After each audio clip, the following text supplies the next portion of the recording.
Pathway Studios in Johnston proper. You are live from the path.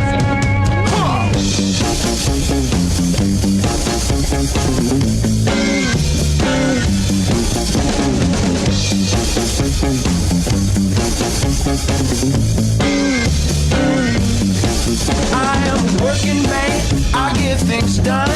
Work for the Holy Ghost, work for the Son.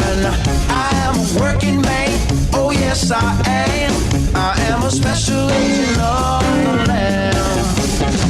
All right, you're listening to Live from the Path. Thanks for hanging out with us on this team. My fellas are riled up in here. They're coming to fisticuffs before the show begins. Dude, it was almost hugs. Hugs to fisticuffs. Good night. Hey, I'm going to make a promise right here. I'm not going to fall asleep tonight. Yeah, I don't know about that, Dan. You were pretty out last time. Last week was bad. Yeah. I didn't sleep the night before, and this showed. Okay. I don't remember any of it. Promises. All right. The fellas did not have a bunch of stuff on the docket today, so I'm going to, maybe it'll be a short night. Maybe we'll give some advice. It's not about, are you going to do political things? No. Okay. Here's the question, and this is going to show my some level of insecurity on my part. Uh-oh. Okay. The insecurity is it wrong that I don't feel like singing Jesus tunes whenever they pop up? Oh, like, give me an example. So, sounds stupid. Like I guess is it to be expected? Is it to be expected that a person of Jesus, in any situation, if you were to walk into somebody's house or some dinner or something going on or whatever, and they go, "Hey, first of all, I prepared a couple tunes for us all to sing together," and for me to like, is it wrong for me not to be excited? Okay, hold on. Let's narrow it down. Let's say it's not just a random dude's house that you're going to have dinner at. Sing. Let's say that you're in an event held in a church. Well, maybe. No. Okay, fine. Like, yes. You could do that. Well, I guess the question is, I've found no. Actually, I have gone to somebody's house. this has occurred. I prepared a selection for us to sing together. They were singing, or they're like there've been places where it didn't feel like I don't know. Like I wasn't. It's not like there has to be a moment for it. But like, I found this actually, and we kind of touched on this a little bit on prayer. I want to say like, I don't know, a couple months back where like, there's just occasions, and this happened recently where someone was praying and they're just like saying things and like, they're things I would agree with, but I'm like, okay, yeah. But like, I'm having a hard time getting invested like emotionally in it, and the question is like I'm open. That's like, why not? Why, like, is there something where like why don't, like, anytime someone wants to say something that is in praise of the holy God, why do I not just leap at it? But I don't just leap at it, and I thought, like, I don't know, is there something wrong with how I'm thinking about it, approaching it, or is it not to be expected that you would just are jazzed about it every time it shows up? Yeah, I don't. I mean, I don't necessarily every moment. If I could be driving down the street and a song comes on, I won't sing with it in the car, or I don't. So there are times on Sundays I'm not singing necessarily. Yeah. Partly to save my voice if I'm doing multiple services. You know, I only got so much voice these days, right? Yeah. But sometimes I'm just kind of soaking it in as opposed to singing it out. I don't know. I mean, Okay. I need to separate a couple things. I don't remember having this conversation about prayer. I find this way easier to get on board with for prayer, mostly because like sometimes people be praying and I'm like, I don't know, that's just not where I'm at right now. Do you know what I'm saying? Like, or like people pray on the radio or something. I'm like, I ain't joining that. You know what I'm saying? Like, I ain't gonna just pray because someone else at the studio is doing it. Or like, I really, really, really, really hate prayer circles. Where people just get in a big old circle and then they're like, okay, I'll start and then I'll be the one that finishes, you know? Yeah. And they just kind of wait awkwardly long amounts of time for people to pick it up. And I'm like, I hate this. Like, because it feels like you're like, we're just waiting for the Spirit to move. And really, everybody's literally thinking the same thing. Well, have I let enough time pass before I talk? I want to give someone else a chance. Maybe I'll wait it out. Have you ever been in a good one where like you felt like, hey, wow, that was great? Nope. Yeah. Nope. Dan has. Not a ton, but at the time. Yeah, they're a rare find. You know what I'm saying? Like I've been a part of one where they're small. They're like 4 people. Yeah, and like everyone's like everyone's gonna pray, and then it's just kind of certain. But like when there gets to be a group of 18 or 20 of them, especially when we're praying for something heavy, like we're praying for healing for somebody, or like there's a big thing coming up and we all need to get in on it. Like it just drags on for like an hour and a half, and like I'm literally bored to tears, and I'm like I just start praying on my own. Like Lord, I really want to be involved in this, but I can't take this anymore. I don't know what's going on, you know? And so like prayer, I definitely see this. Yeah. As far as the worship tunes go, like, I mean, can it just have a catchy melody and then you sing it a little bit? You know what I'm saying? Yeah. And like, I'm not opposed to it. But I'm not, I'm not connecting with it. Kind of like the prayer thing. Like, we've been to some, I mean, these tend to be like homeschool type of sporting events where they're doing this kind of thing. But, you know, like corn chucking. Someone brought the bases from home. They're going to, it's that kind of thing where someone's like, hey, we're going to play let's all get in on this worship tune or something prior to a thing. And I'm like, okay. Yeah, like why? It seems, so there's a part of me that goes like, are we gonna sing in for heaven forever? And so like, shouldn't I just get used to the tunes firing up all the time? But like, I'm not connecting with this. Yeah. And are you saying it feels obligatory? Like they just figured because a bunch of Jesus people got together, we should fire up a tune. Yeah, and I think and the question is that like you wouldn't know the difference. I don't like if it's helpful or good or connecting or not, because just like the prayer, if you go in, and it depends on kind of the audience, like you can get a bunch of tight shirts in there, but like I think like depending on the audience, you could go praying, and if you say things like, Lord, I thank you for rising from the dead and rescuing our sins, you're going to get a few amens in there. Sure. Because like that's what people do.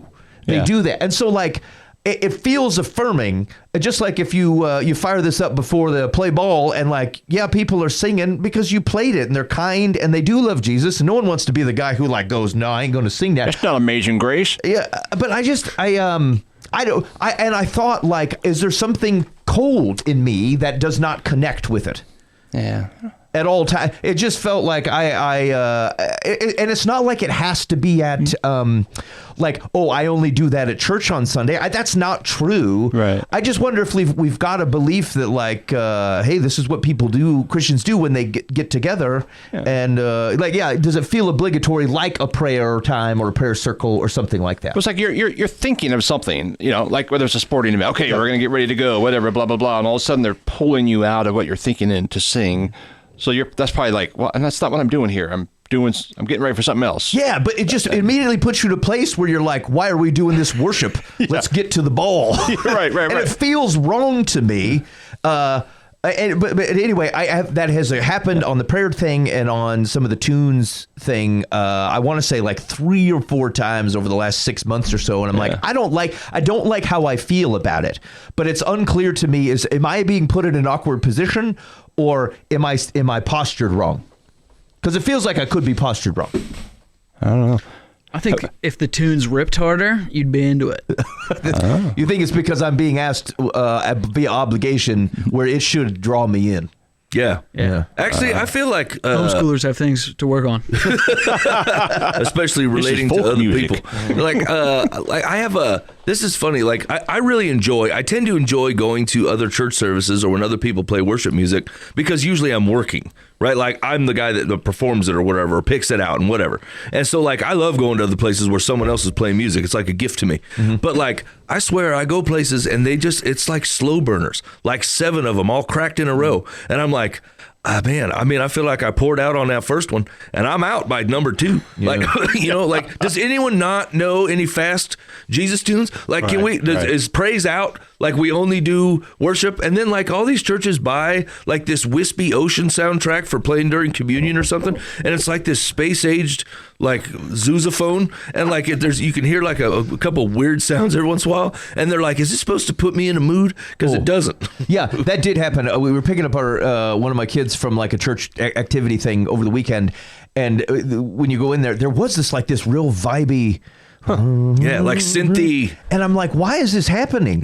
Whale sounds. And actually, it's interesting because like I don't know I don't think I think someone probably thought, oh, I've heard this go on and it feels legitimate to do it, or it helps to set a scene. And then I thought, like, I don't know, how much of these things that we do are because we feel like we're supposed to do them. But like, if you were to ask somebody, it's like, hey, you get a lot out of that whiskey business? It's like, no, not really. Ooh, you know what's a good example of this is giving the offering. Is like, I don't like, there's no biblical bounds for this like dog and pony show that we've created about it, you know, where we get people out or we pass the plate, we turn the lights down, we turn the lights up, we put on the music, we don't put on the music, and then everyone sits there in silence for like 8-10 minutes while people are shelling out cash or filling out an envelope. And or like some churches go the other way, they're like, we just put a box in the front and everybody can go to the front. And I tend to like that a little bit better, but part of me is like, why are we doing this in the church service at all? Right? Either give the money or don't give the money. Right? Like, it feels like a weird setup. Like, we get to invite you to be part of the Lord's. Just freaking do it if you're going to do it. Right? Like, this taking time out to watch everybody move money around. It's weird. It is like, weird. it's a weird thing. A place where it recently passed. It was like a clear bowl. I'm like, that's bold. Like, I'd get a wooden bowl, friends. I don't Like, little LED figure out of $29. like, I always just figured, like, in the book of Acts, you know, where they're like the temple's gone, right? So the book of Acts, and then we're like giving bread or giving parts of a cow, and like, I feel like people are just dropping it off on their way to work. You know what I'm saying? They're like, I got to go to the leather shop. I'm gonna drop off my stuff at the building or at this guy's house where we usually meet or whatever, and then they just unceremoniously walk away. You know what I'm saying? But like, we like put a big old focus on it. Yeah. You know, and it's awkward. Yeah.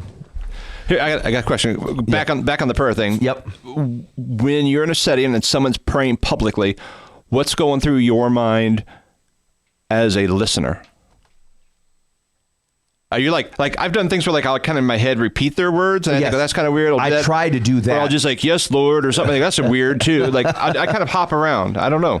I see. I will get easily distracted. Yeah. And so I tend to try to visualize the words that they're saying going across my mind. Okay. Because that tends to allow me to focus and like pray on what it is that they're praying. Because otherwise, it will just.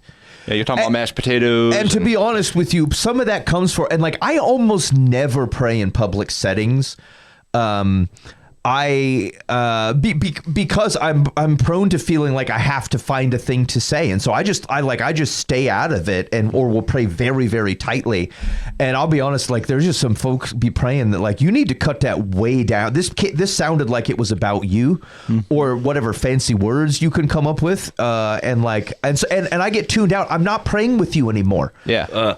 Because it switches over to a prayer sermon in there. Yeah. And you're like, hey, man, you got to stop this, right? Yeah. Like, if we're actually talking to the creator of the world, don't be sermonizing to him, for one. Right. And two, like, we were all here, right? Just get to the praying part. Like, we're going to talk to him. Let's give up our appeals, you know? That's like where I've only done it. I've been a part of it a couple times where people are like, look, we're just going to pray for a couple minutes. And then everybody just prays out loud all at the same time, saying whatever they want, you know, different things. And like, part of me is like, I think I sometimes like this better, because when a sea of people are praying and you're all saying a different thing, people don't posture so much. They don't feel like they have to find the right words. They don't feel like they had to say something that, you know, other people can put in a package and hold. You know, you can just like pray like you would at home. You're like, and maybe people are super formal when they pray at home too, and maybe that's the thing, but I am definitely not. I'm the exact opposite. Like, I talk very informally after I, you know, get my heart in a place that understands who I'm talking to. But after that, like, I'm just talking to my dad and I say stuff, you know? And so, like, I don't know, some of it feels like beneficial because it pulls all the posturing out of it. Yeah. Nathaniel, you ever been in a prayer circle that you felt like that was righteous? Not that I can think of off the top of the dome. I mean, like, unless you count like church. What do you mean? Like everybody gets in a big circle and holds hands? You've had that go well at a church service? No, like when I was in college, we had a house church, and we'd meet together, and we would all just take turns praying. Yeah. Yeah. And it wasn't like currently now at house church, we like everybody says, or if you have something, you'll bring it up. Where instead of just bringing stuff up, everybody take a turn to pray. Yeah. Yeah, maybe. Here's the thing: is like it like I was thinking about this a little bit last week. Is sometimes people just want to tell a story to their friends, and instead, like, they turn it into a prayer. And really, you just should have met with your buddy, like, on Wednesday and told him what's going on in your life. You know what I'm saying? Like, prayer time sometimes turns into life update time. And, like, it's not that I'm against life updates. I think we should have them, but, like, I'm like, we praying right now. You know what I'm saying? Like, we have this set apart holy time to be talking to the Father as a community. And so it's like, we should be praying. In a really direct way. And like, if you feel like you don't know enough about X person's life, maybe you should call them or text them or figure something out on Friday. You know what I'm saying? But like, I felt bad about that because I'm like, is this a heart problem for me?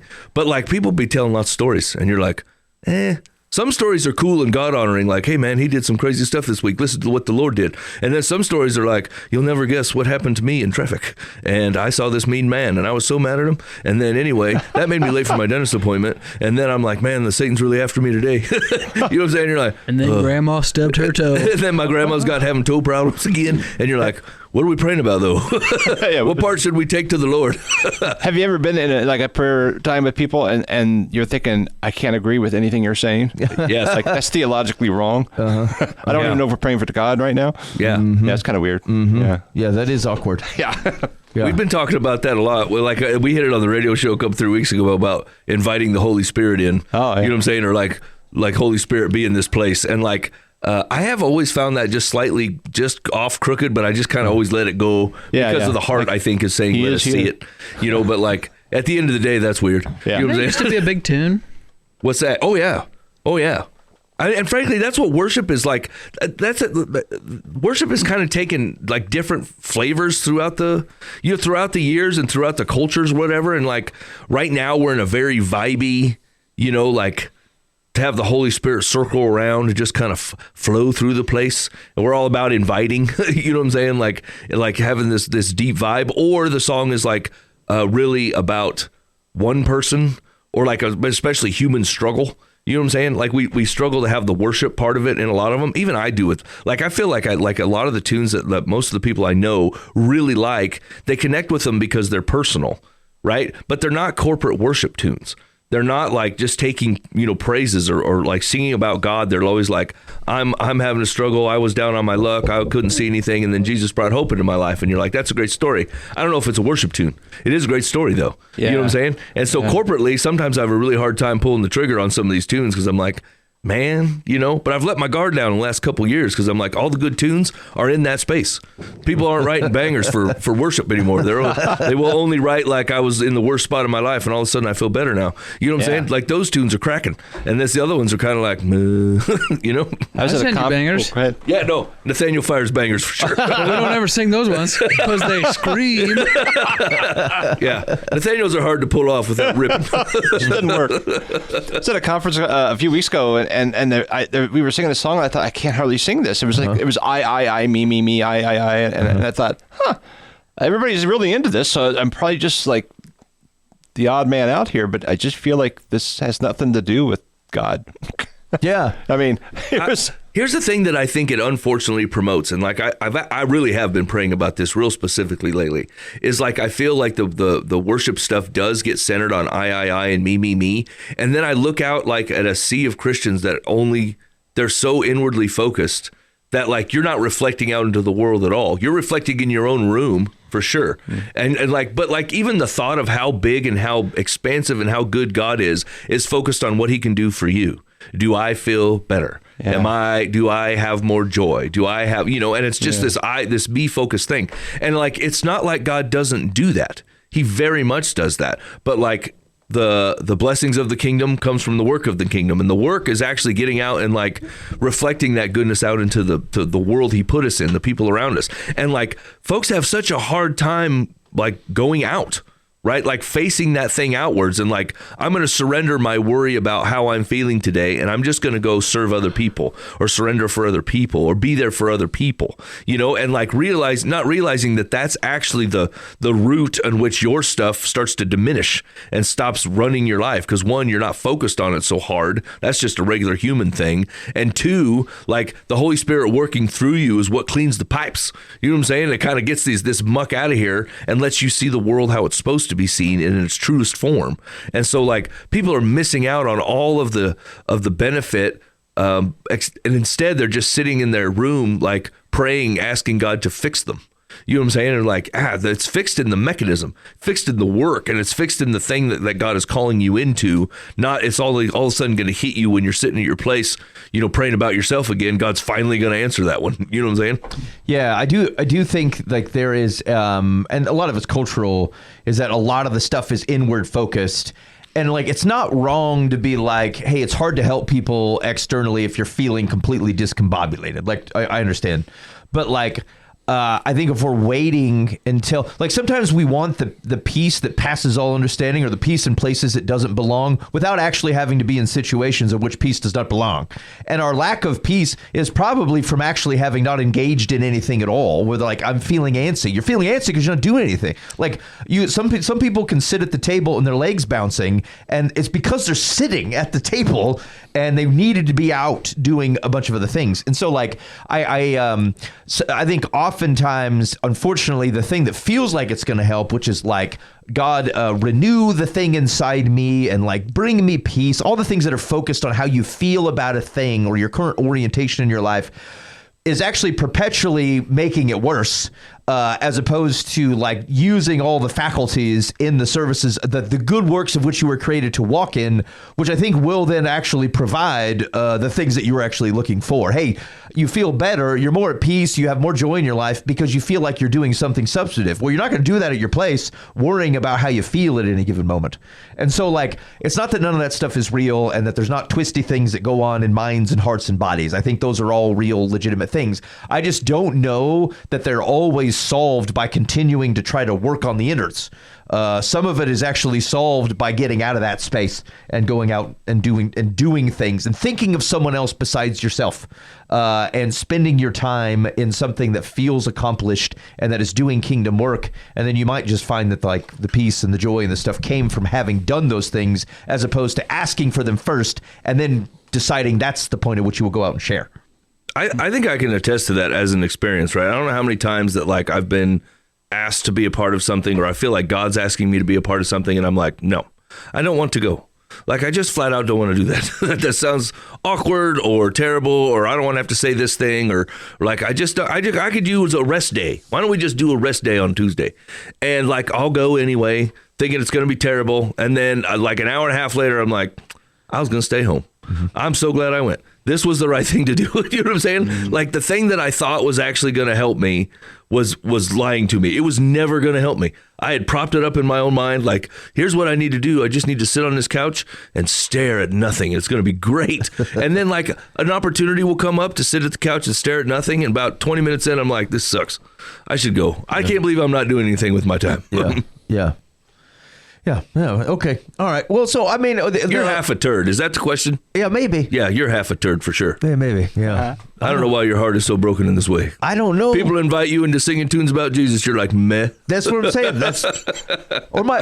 Okay. Even more practically, my wife will hear a song or whatever, and it really meant something to her. And she's like, hey, listen to it. And I'll listen to it. And I'm like, oh, okay. Like, I don't know why I don't connect with the things. The stuff often takes me a while. Yeah. Like, I got to hear it 2 or 3 times. Yeah. Like it is, there are definitely boundaries of entry for things to hit me. And so I don't react to stuff well. Have you never had like a worship tune just hit you right off the crack? You're like, yep. No. No. Boy, you are a big toe of this operation. Yes, I know. Yeah, I mean, but there are totally songs, and even like all kinds of art forms, like poems and like people doing dramas and things that like can totally get me. I can be drawn into these types of things, but like if it I don't know. I don't know why sometimes it hits me. Like I'm not open at all times where like if something happens, I'm like, oh, I might emote to this. It might hit me. It might. Why is it so calculated? I don't know. I like to set up my emotes. Because it feels like it's being put on. Like it does feel like saying, oh, like let's now that we have you here, or like now that I have you trapped in the car, take this and have a reaction to it. And inevitably my reaction, if I'm being honest, is not in the same way that someone else connected with it. And I don't have any problem with how someone else connected with it. I just did not, in the moment, connect with it that way. Yeah. and I feel a little bit bad about it. No, actually, I think that's fine. Like, I feel like this actually boils down to parts of the body question. You know what I'm saying? Like, God designed some people to be emoty and to take in worship and like be instantly worshipful, right? For I've heard it. Yeah. And some people like it phrases things in a way that is easy to remember, like easier to remember than scripture because it's put to a tune, and like that phrase will come back to you somewhere along the day. Yeah. And whether it's because you like the tune or like God just needed to put some words in your mind, like they'll float back in there. Music is like one of the greatest gifts that God could ever created for man, because it just has this ability to stick and in your head for years and years and years, and then they just come firing back at weird times, you know, when God needs to use them. But like actually secular music too, that too. You know what I'm saying? You'll have a song that you knew in 1987, all of a sudden fires up and you're like, weird. I ain't thought about that song forever. Dude, I got a record player for Christmas from the kids. It's one of those suitcase record players from the oldies. This thing is like, it's not a good record player. Like, it's not high fidelity. You meet it. I Stupid kids. I changed out the needle directly because I looked it up and they're like, dude, that needle's going to scratch the crap out of these records.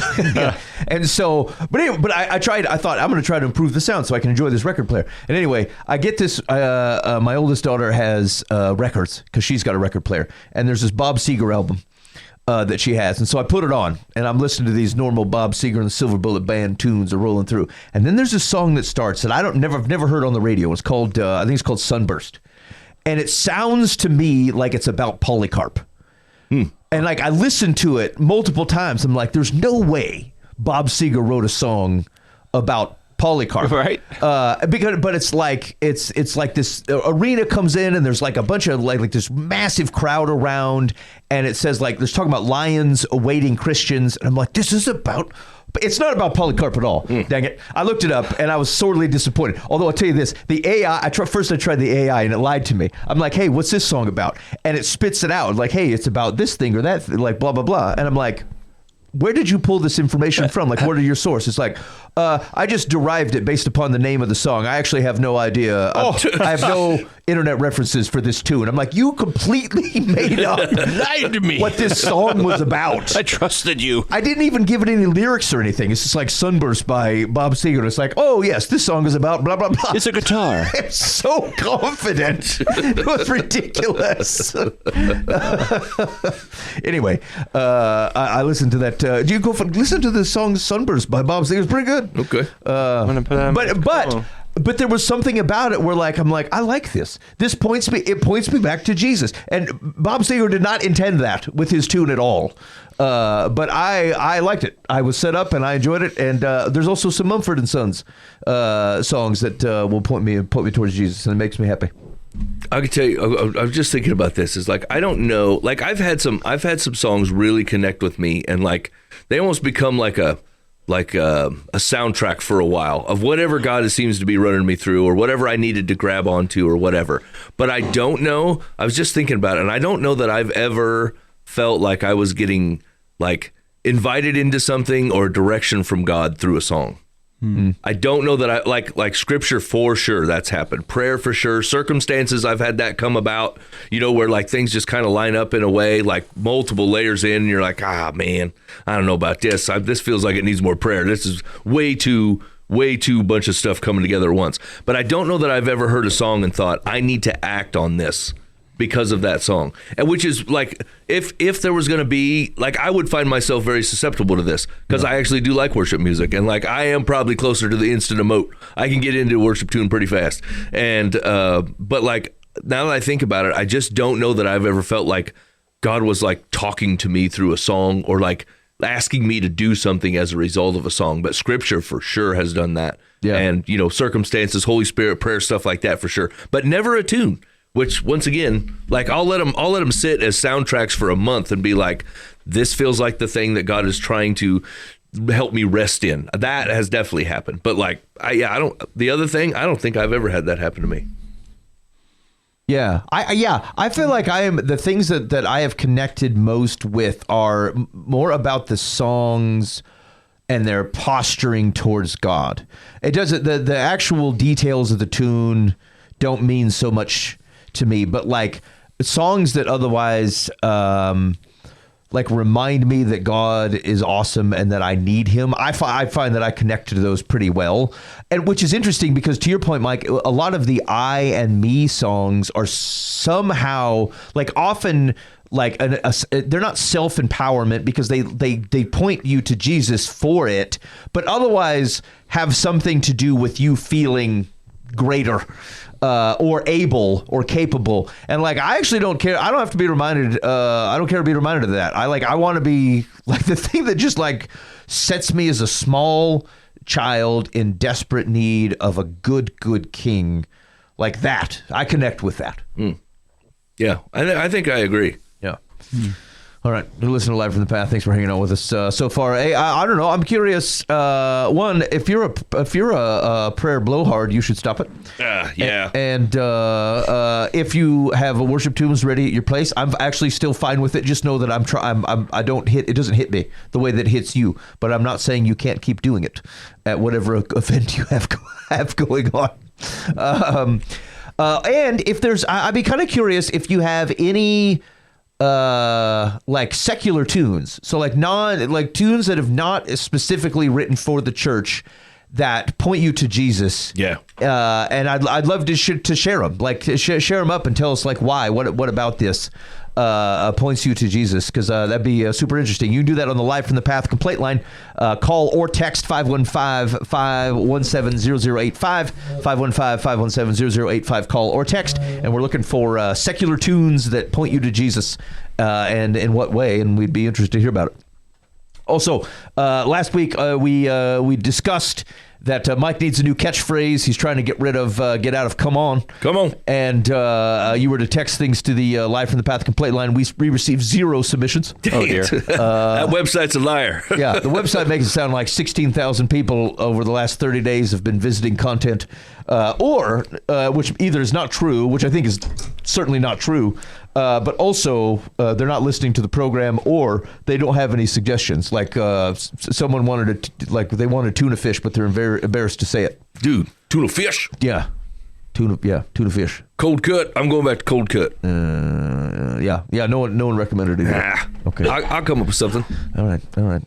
I don't know, man. Anything else floating around here? We're just gonna give out some advice and call it a day. I'm going to probably hit some advice. Anybody else got any burning things on their mind? I know that I'm about done with these sex scandals. I think everybody should just step down now. Let's just start over. Yeah, everybody steps down. I was kind of thinking about this the other day. I wonder if there has been a study out there if you can figure out at what point, what becomes the danger point. You know, like it's always like mega church guys, right? I'm sure it happens to small churches too, but those are the ones that hit the headlines. Maybe it's just because they're the big ones. I don't know. I don't know. It's just I was pondering as I was driving. Is there a certain level of church when all of a sudden, like guys, you get more susceptible to it? Or I'm talking myself out of it. Yeah. Or is it more likely to have an affair like when you hit 1,000 or? Yeah. Are there certain things where you could look at and say like this is more risky for this person simply by their power, exposure, influence? I don't know a soul who's had that happen in small churches. I'm sure that has. I'm sure it has. But in my circle of people I've known over the years, which is quite a few, I've not known a single one. But the big ones are like, I'm just waiting. Well, when's he going to go down? You know? Right. And so maybe there's a skepticism on my side. You think it just the thing is like power and success just bring more trouble than you ever want. Yeah. And so like we're not designed for that. What seems so weird is like I know very earnest people who I think love Jesus, and like when your church got to like 1,500. There should have been something in you that's like, shut it down. Like, I'm not going to broadcast myself to 7 satellite places, right? I'm not going to take leadership. Like, the Bible is really, harsh is the wrong word, but like very accurate in the way that God says, look, like if you're going to be a preacher teacher, just know I'm going to hold you to a much higher standard. So like, if you're going to say you're going to take responsibility for telling people who God is and what that makes you, then like you should be scared to death, right? Like when you're like, I haven't ever talked to this person. I want to make sure that they're understanding what's coming out, the things that we're talking about, the things that our church is working on. Like it should mean something to you that when you look out in a sea of people and you don't know but like a quarter of them, I would start freaking out as a teacher. Be like, I have no possible way of verifying this is landing. I have no idea what's going on in your life. And so like it just should just freak you out. But like what we do is we go, God is sending more people. Mm-hmm. And so God finds me so trustworthy with these folks that he's bringing more people in. And like, you should watch that thought like a hawk. And then you should have people praying about that thought. When your church starts doing well by the world's estimation, like that, it would require more resources, more money, and more building space. I'm not saying that's always bad. But I'm saying just be super careful. You know what I'm saying? Like, because now the thing that you're after is like, if you build a space, then there has to be more people. And where God was going to stop sending people, now you're grabbing them, right? You're like, well, the growth still has to happen because we have X space and X people. We're paying people to be greeters, for heaven's sakes. People are on the payroll. We're giving them money to say hello to people as they walk in the door. And you're like, what? What do you mean? People just don't want to do this on their own? This is weird, right? And so like you embedded an infrastructure inside your church that now requires the money of men. And just be careful how much you want to take on board with that. Like, that's the thing, is like, what's always weird to me is like, I know that I can't be right in that God will say, you know, we will never have mega churches. I think God has blessed some, and I think he has brought people to those things. But like, as a guy that would be involved in it, I would just start becoming really like nervous after a certain amount where I'm like, I don't know about this. I don't know about this, you know? Yeah, there was Francis Chan came out this week and with an apology because of endorsements that he had done for there's a guy named Mike Bickle, and there's another dude, I forget his name. And since it wasn't like, hey, this guy's done a bunch of nasty things, and Francis Chan came first and said, oh yeah, I'm for him. It's been like they had done some things together and said, yes, they'd seen some things that he had apparently prophesied about, and they had believed that they had come true. And so Francis Chan, like, he'd done some events with them and stuff like this. And so he came back and he had to apologize this week, and his elders also apologized. And it was really funny, interesting to look at, because Francis Chan had this apology about like, look, man, I didn't, as soon as I heard about any of this, I went and confronted this man, and then, you know, stopped, obviously, you know, doing anything with him and whatever. And then his elders come back and they're like, Francis was not aware of any of these things, and Francis blah, blah, blah. I'm like, why are you talking about this man like he didn't just write his own letter? Yeah. Like, it's fine to go, look, we keep an eye on the things, like, we try to help him. We're cautious about where he books because he's just apparently, and I don't think this is a surprise if you've ever read or watched anything from Francis Chan, he's just like a trusting man. He wants to go wherever he thinks the gospel is going on. Yeah. He is a bit more, he leans more charismatic than like a lot of the guys. At the same time Francis Chan stuff was blowing up was when like the Young Restless Reform stuff was blowing up everywhere. And so you got a lot of this like kind of restrictive Holy Spirit stuff. And Francis Chan was like more Holy Spirit-ish than everybody else. He also cried all the time. And so like there was just something about him that was a little bit different. But anyway, I say all that to say is that like he's one of the things that's interesting about a guy so popular like Francis Chan is that like there's a lot of good that can be done with that level of influence, but when it gets so big and everyone's inviting you to come speak at a thing or whatever, especially anything that feels like an endorsement, like what you can't check all these people out. What are you going to have, a private investigator that like goes through every dude you ever share a stage with? But the risk is exactly what happened. Something you didn't know about on someone who was saying something that you would agree with on a stage that was otherwise designed to encourage and enliven Christians. And like, what do you not participate in any of those things? But the risk that comes with it is now someone goes, look, man, we trusted this guy because Francis Chan's shared a stage with him. Is that Francis Chan's fault? I don't know. Either you got to go, we don't participate in anything this big because it cannot be controlled.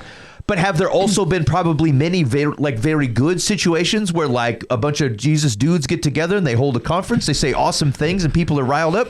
Maybe. Yeah, but think about it. Like, what a 100-year problem, right? Yeah. Like no one would endorse anybody 100 years ago because no one would know who Francis Chan is. Right. Yeah, because yeah. we don't have the internet and we don't know who he is. And so you're like, hey, this dude I met in California says I'm cool. I'm like, I don't give a rat's behind what that guy says. I don't know who that is. You know what I'm saying? Yeah. And so like the endorsement was wildly unnecessary. And even like in a today's level, like what are Christians doing around endorsing other Christians? You know what I'm saying? Like, what do you want to have anything to do with this? But in a smaller level, like how many times have people given out, say, a Philip Yancey book to someone struggling and thinking, hey, I endorse this book, I endorse this guy. Yeah. And who knew he was having an affair at the time? Right. I mean, He's not it's a a looker. smaller level thing, but it's we're doing the same thing. Actually, to Ben's point here, like I've seen pictures of these pastors that are having inappropriate relationships. It's a power thing. It's not a in look. what This is right. world? Yeah. Yeah. I mean, these dudes look like a West End salvage coffee table, half of them. Yeah. You know what I'm saying? Leather skin. They're old. They weren't even cool when they were young. There's like, so for some reason, there's like this bent in like pastors who have affairs that are 65 years old and look like the Quaker Oats guy without his hat on. See, I'm too good looking for an affair. That's Obviously, Dan. It's like- my wife is secure. See, this, okay, alarm bell number 2. 1, you got 15,000 people in your church. You should be real nervous. 2, you got a mirror at your place. Look at yourself. Yeah. You know what I'm saying? You should be like, there's no possible way kids anyone's give you a comb interested for in Christmas. this. Right. You've been lying to yourself. People are like, yeah, man, people just be throwing them stuff at me. And I don't know how to happen. You know how it happened. You lied to yourself. You looked in the mirror and thought it's because I'm suave looking and I can have good speeches. No, it ain't. That ain't the reason And at that's all. the thing, especially when you get to, you got 3,000 people in your church or whatever, and you're like, oh, these people are just drawn to me because of my Bible teaching.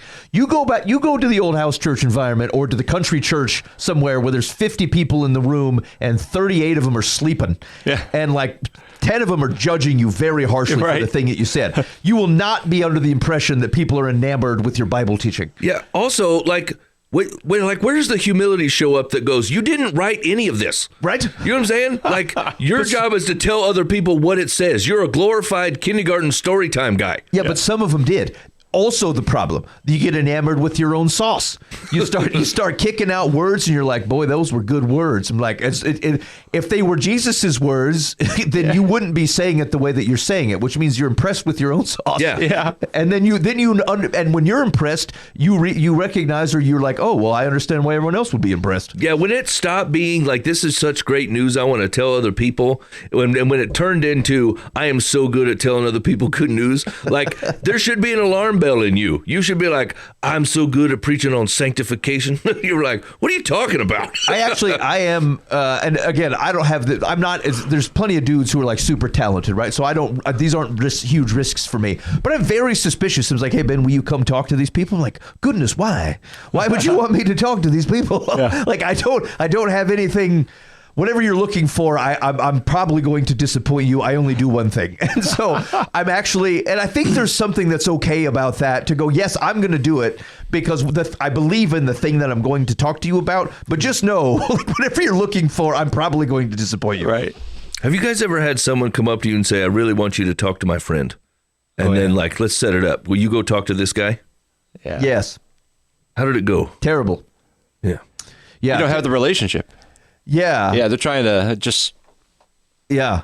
I actually have had even within the last, I want to say it was last year, back half of last year. I usually don't have a problem firing up like a coffee to talk about Bible stuff, and like, dude just like was like a no. Mm-hmm. He's like, yeah, I know that's really important at your house. But he's not interested. I'm like, oh, Yep. I kind of tried to make the case back to him to be like, I get that maybe it doesn't strike you as important, but like, you probably should know for sure, and just know, like, if you ever want to chat through this thing, like, I'm here. You might like just vet it out, and then if you come to the conclusion it's not important, at least you were working off of a full set of info. Right. No, he ain't doing it. No. He don't want anything to do it. I'm like, well, dang, I got turned out. Oh. All right, you listen to Live from the Path. All right, Mike, I think that's all we got. Let's do a little bit of advice. Okay, here we go. I was half ready. No, that one seems stupid. Here we go. This one seems great. Dear Live from the Path, 18 months ago, I was staying with my son and his family when they had a get-together with his wife Corinne's father. His wife, Corinne's stepmother, had just finished chemo for several different types of cancer. When Corinne's dad went to leave, I offered to put together a small plate for his wife, hoping it would make her feel better. When Corinne saw this from the outside, she came in and accused me of giving away family food that her son might want. They have lots of money. And I replied that I just thought it would be nice for the recovering woman.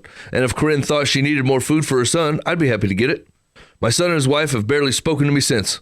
I have offered to meet them for counseling and have sent my grandson little gifts every month, which have gone unacknowledged. I saw them for the first time last month at a family wedding. They barely said a word to me, and my son avoided me. The rest of the family could not believe how rude they were to me. I don't know what else to do. I have reached out. I've written notes. When I talk with my son on the phone, he's receptive. Then he talks to his wife, and all of a sudden, nothing is acceptable. Please help me. There has to be. There's something more, isn't there? Yeah, I don't. I'm not. There does not have to be more to this specific story. Right. But there is likely more to this There's relationship. a lot of water under that bridge. Yeah.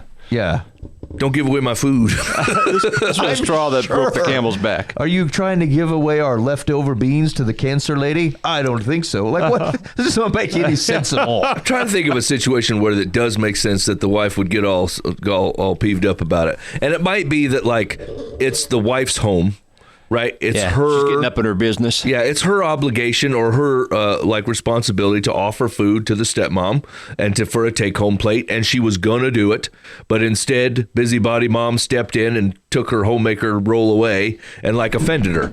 And I could see that as being a possibility, even if one of them it was unintentional, right? But some people just don't know, can't respect the house. They're like, I am the top matriarch everywhere, and I will do the offering of the foods. She hasn't respected boundaries in the past. I think that's probably. I think you're right. Yeah. This is where it would make sense to me. After that, hey, I wanted to send it to Go Plate for a woman who just got out of chemo, and someone that goes, "How dare you give away food we might eat later?" You know what I'm saying? That makes zero sense. So something about this story is all frazzled up. So I was totally waiting for you to say that the husband made a pass on her or something. It went a totally different direction. Yeah. What? On the mom? Food? They've tried to go to counseling over food? That seems wild. Yeah. So there's bigger stuff. Dude, actually, if that's the reaction, if even if you were going to read this story in a vacuum, if the mom's reaction is, I offered to go to counseling, that makes no sense either. Over one misunderstanding over a plate of food you would like to give away. Yeah. And now she hates me. Would you like to go to counseling? Back off, woman. Yeah. We're not going to counseling. Okay, Nathaniel, have you ever you or your wife or somebody made a dish for some sort of gathering, and then as the day or night went on, you wished that people who were at this gathering would stop eating so much of it because you wanted to take some of it home? Oh. Not that I can recall. I've been involved in something like that. I've been there. I also have been there. I've also watched a dish that my wife had prepared and saw very little takers, and I'm like, I gotta chuck half this stuff so my wife feels like I've her done that too. contribution was good. You know what I'm saying? It's just sitting there with one cracker out of it, and I'm like, I don't even want that. It's got beans in it. Everybody's stuff's empty and mine's sitting here full. Yeah, it don't happen very often. But I'll do that for other people's dishes too. If there's one widely ignored thing, I'll start taking heaps of it and then just start giving it to the dog or something. I'm like, I don't want people to feel like their food no good. You should know. Man, I've outed it, but you should know it's possible you make bad food and some loving person in your life is covering for you at parties. You know what I'm saying? They're like, but everyone loves it at the parties. And I've screwed the husband who's like, no, woman, I'm telling you, this bean dip's terrible. And he's like, everybody eats it when we go to the parties. You know what I'm saying? Turns out it's me dumping it to the dog. Right. Okay. Would it be terribly out of place if somebody made the same dish all the time and nobody liked it? Do you think it would be out of pocket to write a small note, put it under the dish, and just anonymously say, look, I need you to know that nobody eats this? No. Here's photos of people throwing it in the garbage. No, that's the here's the thing. It's that's how you mark good friends in your life. They're willing to tell you a hard thing. Yeah. If you let's say you pulled this off for 7-8 years, and you don't have anyone close enough to you that would walk up to you and go, Ben, Your jambalaya smells like feet, and it's way too freaking hot for the normal person. Stop it. Hey, that felt really on the nose. Yeah. Is that how you feel about my jambalaya? It's actually not. Ben's jambalaya is actually pretty good, but I needed a solid example, right? Like I love Ben enough to be like, listen, everyone's just patting you on the tush and sending you on your way. I'm telling you right now, it sucks. Yeah. You need to stop making it. Yeah. Pretty rough, yeah. Okay, wait, so do you think would it be wrong to leave the note because I should have just said... taking them apart in the... I think if you're willing to cowardly write a note, then you should man up and tell them to the faces. Yeah, okay. Yeah. Okay. I mean, to the side. You don't want to make a big show of it at the party. We're like, who made this? It's like diapers in here. Start gagging. Ooh, speaking of, quick side story. I went and saw C.S. Lewis's Screw Tape Letters on the stage. Dan saw it. I was there. Yeah, that's crazy. It was so good. It was. I was really impressed. Yeah. Have you ever read the book? Yeah. Okay, you're better than me. I hadn't even read the book. Yeah, but I struggled. Like I was going to struggle with the play for the same reason. Like I just slogged through C.S. Lewis because he writes so colloquially that I get lost in it, and it makes me feel dumb. I'm like, that's a lot of syllables in that. It really is. But like the stage adaptation was really good. It was great. Yeah, if you ever get a chance to see it, I would for sure recommend it. The little demon toad pipe's funny. Yeah, he's the comic relief of the operation. Here we go. Yep. Secular says, could there be more behind this than you have mentioned? Yeah. Perhaps hurt feelings that drove Corinne over the edge? You have done all you can to make up with your super sensitive daughter-in-law, who appears to be uniquely possessive of her food. Take a step back. Sometimes things get better with time, and this is what I'm hoping will happen for you.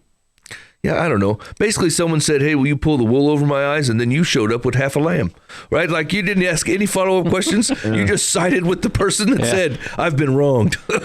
Now, it could be that she used a special plate that was her great-great-grandmother's from World War II and gave that plate away with food on it. We didn't go there. That's possible. I mean, the wife did say a weird thing if that was the case, right? Instead of going, whoa, don't use that plate. That's my grandma Miles. Yeah. Instead, she's like, my son might eat that food later. So she didn't help the situation if she said completely the wrong thing. I hate that jambalaya. Jeez. Okay. Dear Life from the Path. A year ago, I got out of a verbally abusive relationship. 5 months later, I met the man of my dreams, who had also been in a very bad marriage.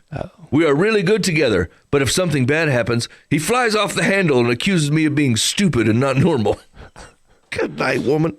You're making poor choices. He also threatens to leave me if I don't change my behavior. Oh! This was the same threat I got from my ex. Yep. I suspect that when I get upset about a problem, he thinks I'm his ex-wife. What should I do? I love him, but I don't want to be back in the same kind of relationship as before. You are. For sure, you are. Yeah, Come on. Now, they're not. Were they married? The second ones? Or are they just dating? They're just dating. Okay, yeah, run. Yeah. Dude, listen to me, dear daughter of the Lord. You don't get to be called stupid and not normal, especially by the person that you're trying to be one person with. Like, this is horrible behavior. Like, I'm going to say that you've probably had a bad relationship experience, obviously, and that you view yourself in a way that is not correct. You also have terrible friends, or you're very stubborn, right? People are like, no, Cindy, no. This new fella, James or whatever, not for you. Look at him. Like, he's not even treating you right out and about. And you're like, no, but I love him. He's the man of my dreams. He's not. The man of your dreams does not call you stupid and not normal. Yeah. And then fly off the handle and tell you I'm going to leave if you don't change your ways. I look at my wife and go, I will always stay. I will tolerate all of this. You know what I'm saying? Like, that's our motto. We will tolerate all the things because we're going to figure out how to get through this thing as one married couple, and we're never going to leave. And that's the promise that I make. And so it doesn't matter what you do or how poorly you turn to me and treat me like crap. I will go, I know, woman, we're going to stick this out and we'll figure this out together. You know what I'm saying? That's kind of what she's proposing. Yeah. Who? The lady. What do you mean? She's like, she's going to stick it out regardless of how this guy treats her. Yeah, but here's the thing: is like I'm selling my wife as some kind of crazy lady. She's really not. That's really unfair. But like, I've also made a covenant where like we're going to do this for lifetime. You know what I'm saying? Mm-hmm. But like at the end of the day, like either your friends have warned you against this and you keep butterflying your way into stuff, or like you should have known. Like this, I don't even understand the question right now. Like, you've been in a verbally abusive relationship before. You can recognize it. This is obviously one of them. It's time to leave, like right now. The man's on his best behavior. You are not married.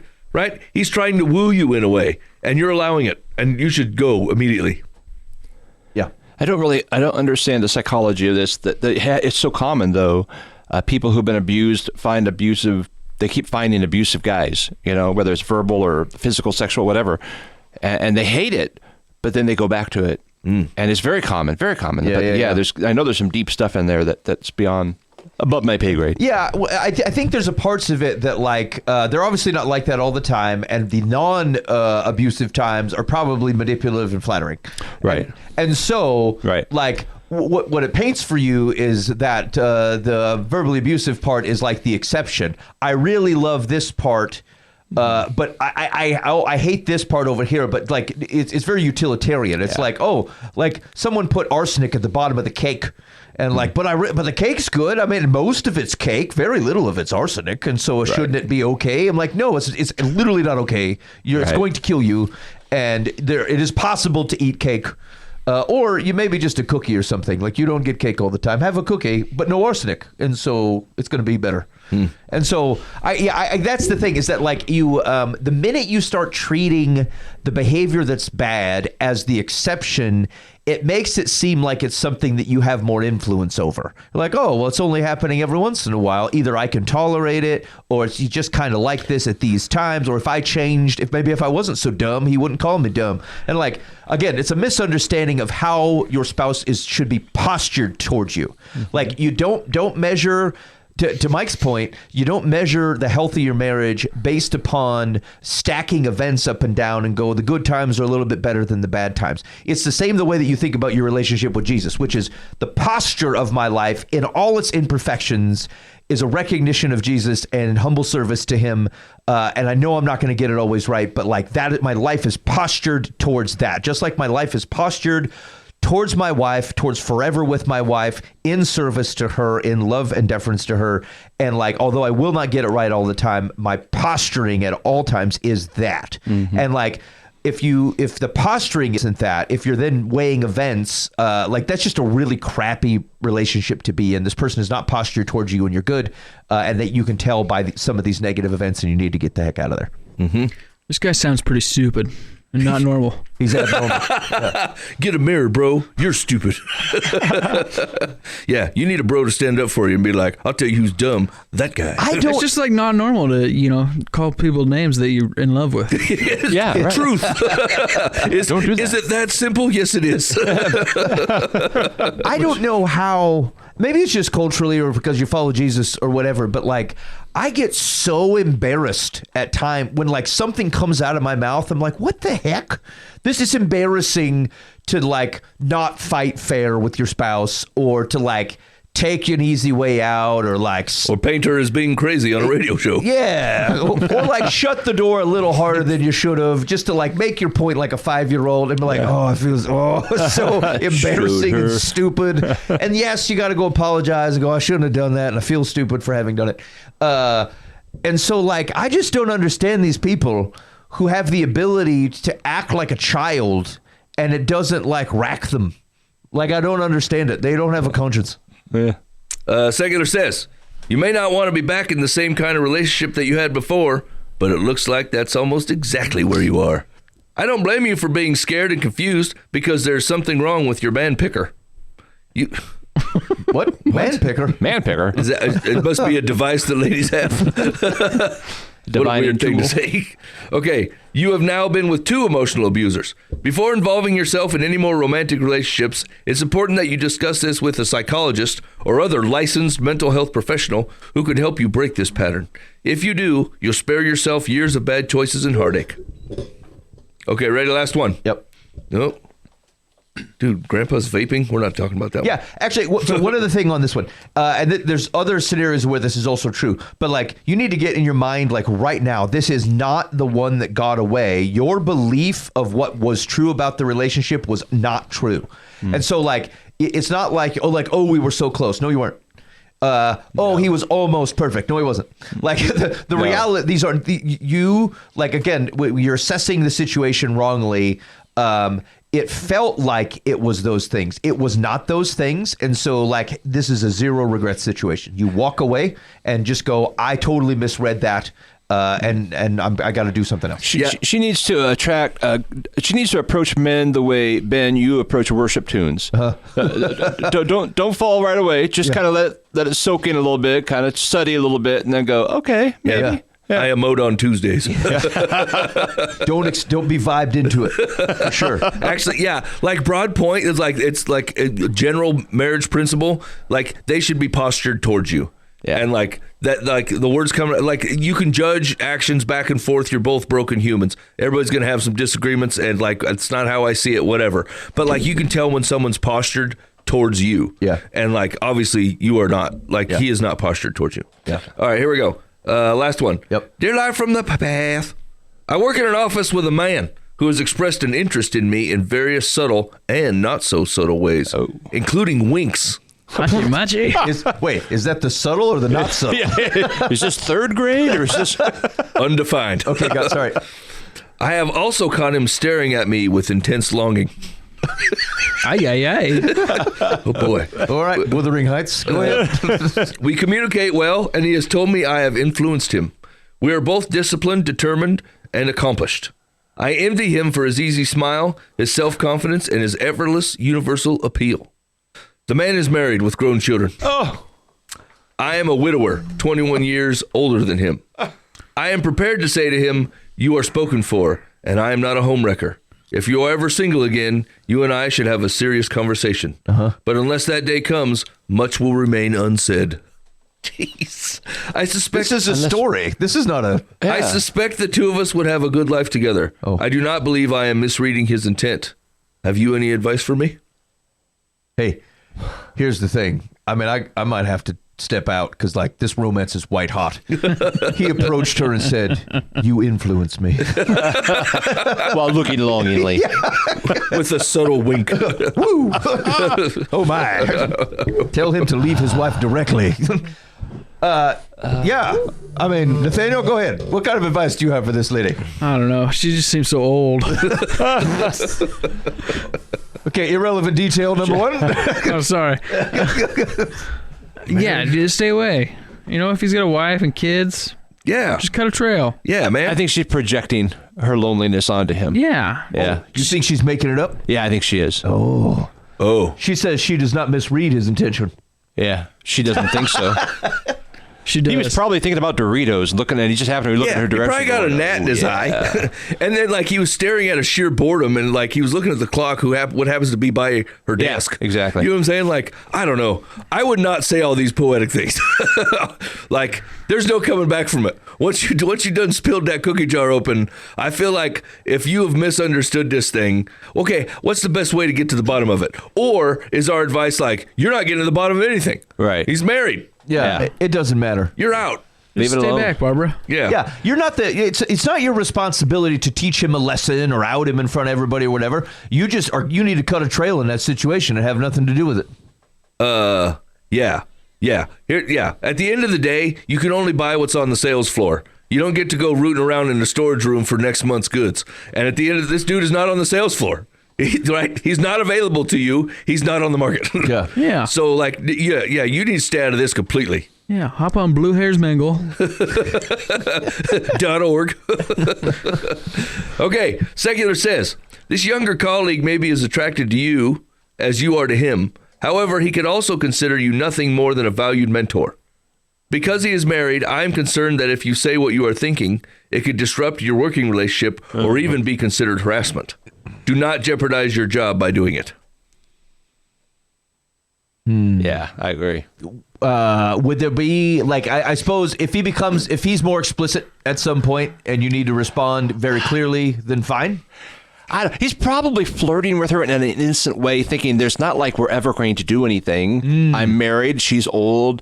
We're fine. I mean, Yeah, she's a safe place for his affection. yeah, it's just like, ha, ha, ha, you know, I mean. Hey, Oh, that's interesting. it's just like these preachers. Yeah. She looking in the mirror in the morning going, hey, man, Fox, look at this. You know what I'm saying? And this dude's like, ooh, old.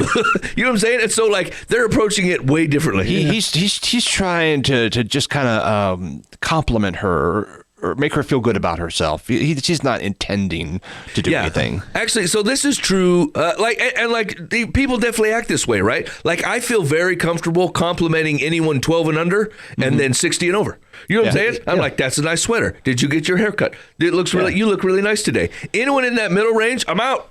I think there's some 12-year-old looking at you thinking, I think he likes me. Yeah, that's what I'm saying. Like, you just especially little kids, like, oh, I like that pretty coat you have on. Like when they're 8. Yeah. You know what I'm saying? You wouldn't even think twice about it. But like, I would not make the same compliment to a 22-year-old girl. Right? Weird. And so I think you're right. This dude looks at her and goes, safe range.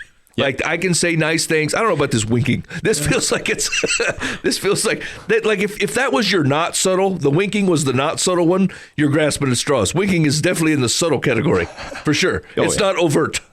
Nice blouse, Deborah. Did you wink back? You didn't include that story. You know what I'm saying? Yeah. Have you ever winked at someone unintentionally? No. I have. Done what? Have you ever winked at someone unintentionally? Oh. Maybe, I don't know. Yeah. I've never winked at someone on purpose. I mean, like, that's just, unless I was joking with my wife. Hey, baby. You know, I wink at people all the time. Intentionally? Yeah. Yeah, I thought you liked me. I walk around at work and I wink at people. Well, yeah. Freaks them out. It does put a big question mark. There's all kinds of things that you could be like, hey, I'm going to go hit the vending machine. You want anything? Wink. And you're like, what are we doing? What are we talking about right now? There's nothing funnier than seeing a bunch of like grizzly mechanics come around and give them a wink. Some eyebrows. It's awesome. I don't remember the context, but I for some reason I don't want to say accident. I did not intentionally wink, but like I said something to someone and then winked, and I thought, oh no, yeah, no. There's What do I do? Putting that back in the jar. What do I do now? I don't. Here's the thing. I didn't. Whatever the situation was, it was awkward enough that like I did not want to like. Oh hey, I really didn't mean to wink there, because then it felt like super awkward. Dude, I would done it with the other eye. Yeah, I would have feigned something in my eye for sure. I'd be like, oh man, Dusty in here. I made like a big show of it in case they were walking away. I'm going out to my car. Drive away immediately. I made it seem like you got a twitch. Do it with both eyes. Dude, you had to keep that up for years. Jesus was right. I have a plank in my eye. Okay. Hey, I don't know if you want to submit your winking story on this complaint line, but go ahead and do that. 515, I don't remember, 517-0085, call or text. That's live from the Path Complaint line. Or if you just have any feedback on the show, we'd love to hear it. Otherwise, we're going to cut you loose. I appreciate you hanging out with us, and we'll be back some week, perhaps next. In the meantime, be faithful in the means. God will handle the ends. You've been listening to Live from the Path.